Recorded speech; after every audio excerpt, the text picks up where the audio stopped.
In this video, I'll show you how to bind your Meteor75 Pro.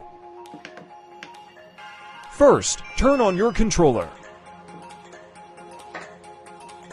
Then plug in and unplug the battery 3 times. This will put the drone into binding mode.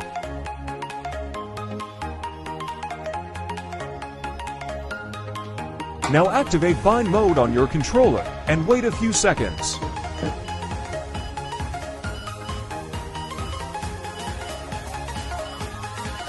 If it doesn't connect the first time, just try again.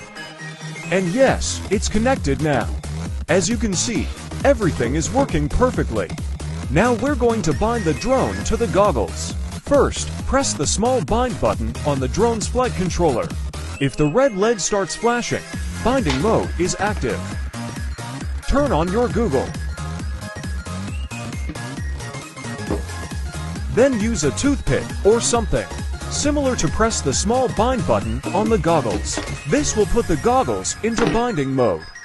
Normally, the goggles start beeping for a while, but in this case, the connection was made very quickly, so the beeping stopped almost immediately. And as you can see, we now have video signal. That's it for this video. If you have any questions, feel free to leave them in the comments. And if you want to see more Meteor75 Pro videos and flight footage, don't forget to like and subscribe. See you in the next video.